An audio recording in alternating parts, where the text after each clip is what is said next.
Welcome to Norfolk Perspective City Slice. I'm Bob Batcher, and I got two very special people on the sofa, Rotarians. And we're going to talk about who a Rotarian is and how you might be able to become one and what it means to the community. Susan Dunn, you're the current president of the Rotary Club of Norfolk. How you doing? I am. I'm great.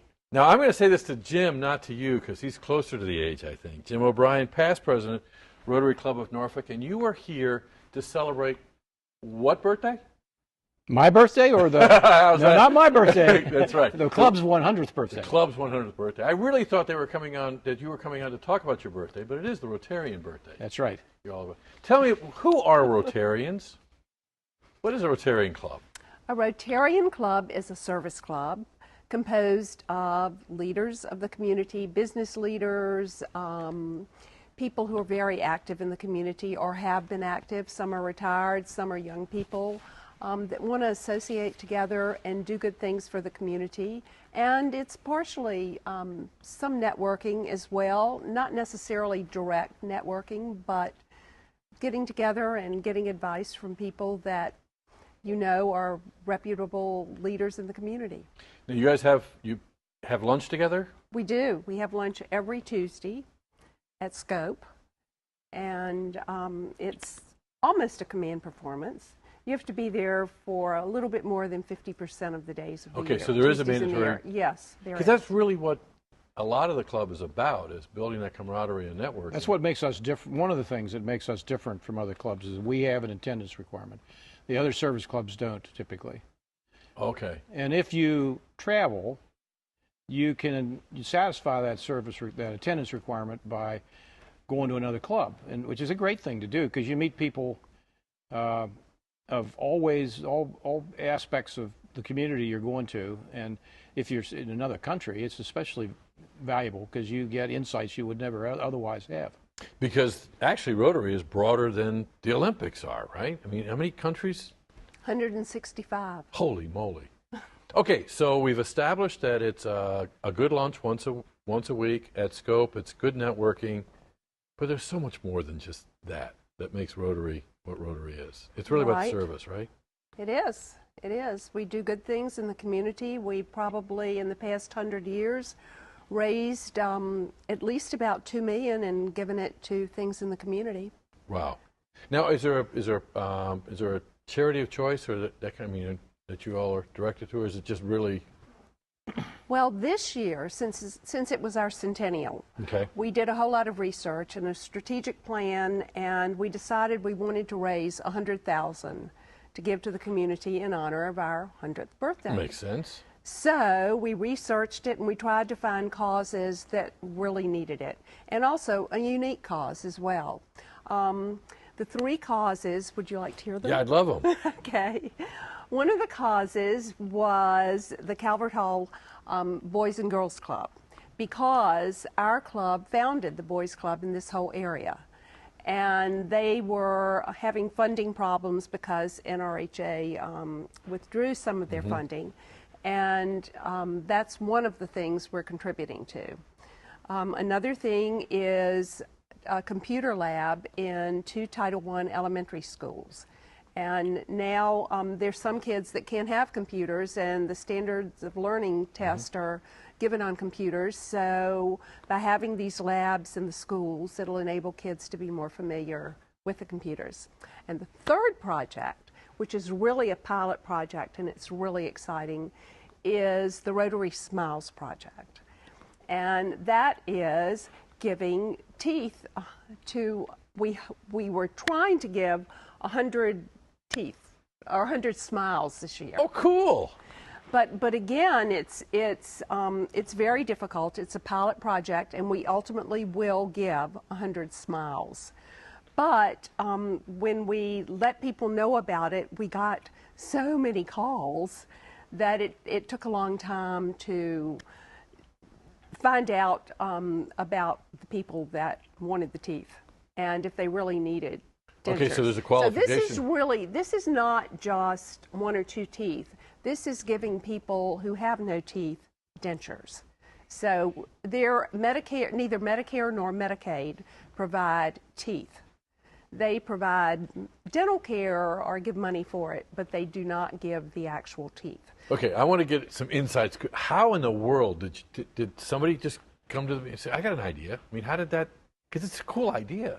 I have a relative, in fact, who's having serious health issues now because they've not had teeth for a long time. Well, And it causes all kinds of, right. You it's have not a heart cosmetic thing problems, by you any have means. all sorts of problems from tooth problems. but how did you get, because I know that people, I've been in It's the meetings beauty. before. It's the beauty of the way we're organized. We're meant to be a cross section of different organizations and job areas, and so Susan put together a team of folks. I think you led the effort probably, but there were folks like Lynn Berg, who's the executive director at the Senior Center, and the search went out community wide, and so with our membership, we can touch every part of the community, and that's what they did, and that's how they found it. Right. See, that's what's really cool about Rotary. I mean, we talk about it's the leadership, but it really is that all sectors of the community are involved in Rotary, right? Right. And what we wanted to do was find something, like the Lions Club gives glasses. So we wanted to find something that people could associate us with. So we figured we'd give teeth. And it's more complicated. Well, I love the way you say you give smiles, because that's really what it's Right. about. It's more complicated. We didn't realize how complicated it was going to be. It is, and we're going to be able to do it. But it's just going to take longer than we thought it was going to take. And the reason we got it decided on the idea was because of Lindbergh. And she said there was a person in her organization in the senior center, and he was working there, and because of his lack of teeth, he couldn't get a better job. And then we all started thinking, and we said, wow, that's a good idea. Let's give teeth. I think and I think that's what I've really been pleased with the Rotary. It's not that there's this formula you guys follow, but you say, let's not let a challenge get in the way of attempting to do something. I mean, we tried. And so if you feel like you're kind of out there and you don't have an opportunity to plug in, the Rotary is one place to do that, right? Right.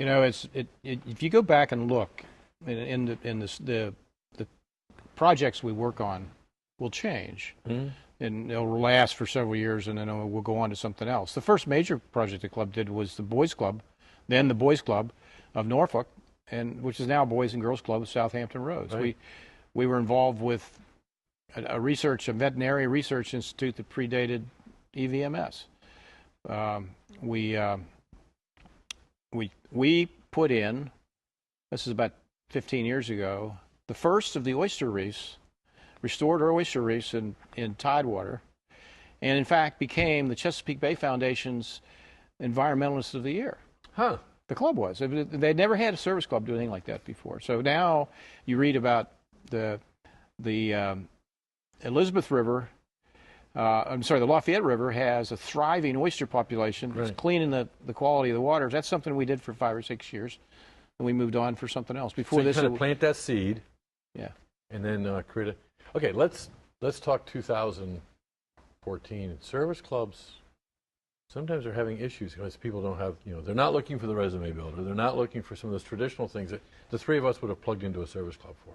How's the Rotary Club doing now in 2014? It's doing good. We've got members. We've got the same amount of members, don't No, we, we've that we grown. did when we started, at least. Well, And if you go back 95 years, I think we were at 145 members, something like that, and we're at 145 or Whoa. more. Yeah. Yeah. That is very significant because there are clubs who have had long histories Yep. who are no longer here.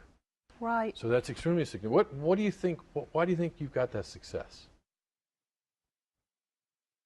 Well, because they're interesting people in our club, and we do good projects, and it's something that everybody feels they want to be a part Going of. to be part connected. And we're starting Yeah. to see younger people. Okay. I mean, traditionally, Rotary was a bunch of white-haired men. I wasn't going to say that, Joe.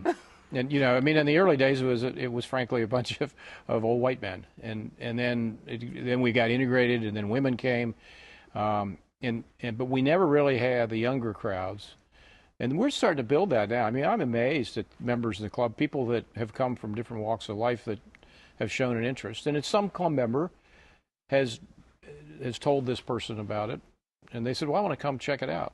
And so we have to, it's our Yeah. challenge to give them things that are interesting enough to do to keep their attention. Cool. Now, how does one become a member of Rotary? How does that work?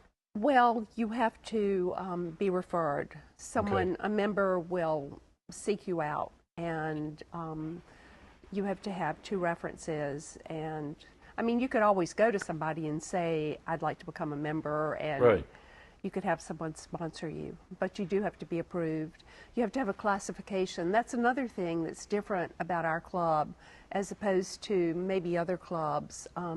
When Rotary first started, they only had 1 member of each profession. Like, for example, they would only have 1 person from the bank, right? 1 newspaper man.